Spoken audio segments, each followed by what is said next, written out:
Hi, dear friends. So, if you will permit me just another message. Maybe a few more. I know. I asked my son to tear down the greenhouse and put it in a plastic bag so we could recycle it, but he ran away. This kid is 12 years old. I have another kid who's given himself a debit card. He's getting himself paid $10 every week. He set it up so he can get paid $10 every week no matter if he does chores or not. I asked him, please load the dirty dishes into the dishwasher. He didn't want to do that. I said, okay, well, at least then take out the trash. So he did do that for me. So at least he's the only one getting an allowance because he asked for it. You have not because you ask not. Folks, God says. All right. Now, when I talk about the dysfunction in my childhood household, I am not judging. I have living relatives that maybe they think I'm a bitch. I don't really care. I'm not out there to help the saints. I'm not preaching to the choir. If you're confident that you're going to heaven, great. But you didn't call me on Thanksgiving. You used to care, but I'm not sure that you really do care. You care about your legacy. Am I going to say something bad about you after you're gone? Or would you rather I would be gone before you? Not on your Nelly. God's going to keep me around as long as I am effective. He kept Billy Graham around for a very long time. Maybe he'll keep me around for a much longer time. Who knows? Really, only God knows, as they say. All right, so I did grow up in a dysfunctional household, but you have to understand that I do not judge. I didn't understand it at first. It took me most of my 40s. After I turned 40, that decade was mostly spent trying to come to terms with the fact that my parents were not, they were narcissists and possibly sociopaths. If you want to put them in that category, or psychopaths. It's not their fault. That was their coping mechanism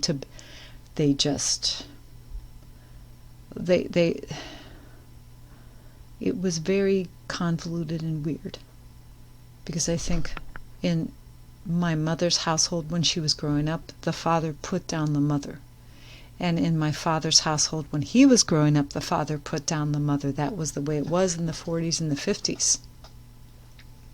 No, they weren't wife beaters. As far as I know, they weren't wife beaters, but they put them down psychologically and mentally. And after a while, that really gets to you. And I'm married to a guy that is totally the opposite, and I don't know how to respond to that. I am not prepared for kindness. I'm still not.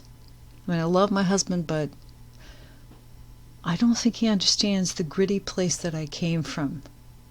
My father was always insulting my mother. Always.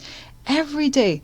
I remember one time when I was a little girl, we were at a restaurant. My parents loved to go out to restaurants, and I was only like 3 or 4 years old, and my mother was crying in the restaurant because my father had been so mean to her.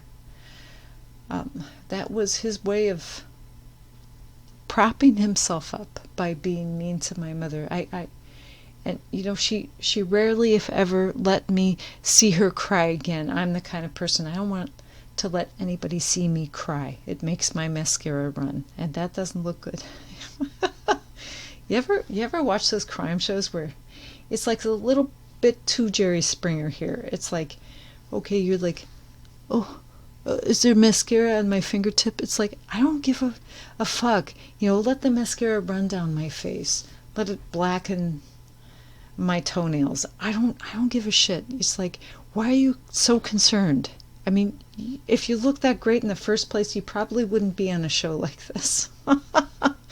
Makeup only does so much. So, what about Dolores? She died in a bathtub.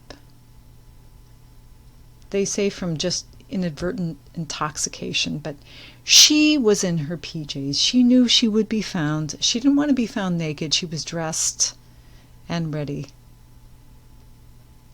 for the mortician. I think it's terrible. I'm sorry, I can't imagine the level of dysfunction in her household, because she was such a genius. I hope to see her in heaven someday. I think right now, the good people and the bad people right now, they're in that holding place. Like I said, it was Hades. I take it seriously. If you go onto the Sirius radio, it was 136. There was a man preaching about Hades, how there's the side of the people who are just very disobedient, extremely disobedient, and then those who believed, but maybe they were not saved. I mean, I'd like to think that I would go straight to heaven, but who knows? So that's why I'm not going to die yet. Yeah, Dolores, I feel bad because she's about my age, and in fact, I think this album came out the year I was married, 1993. And I'm part Irish, I'm part Welsh, so I'm a firecracker between the German and the Celtic. I mean, I'm just a firecracker. I'm sorry, I can't be calm. And the gypsy. Yeah, don't forget the gypsy. Don't leave out the gypsy, Erica. You can put people into categories, and women back in the 50s and the 60s, the 70s, the 80s, even the 90s, they were placed into categories where a man could just demean them. Well, it's not going to happen anymore. I do want a revolution, but I want a revolution in your mind. I want a revolution in your penis. Thank you. Goodbye.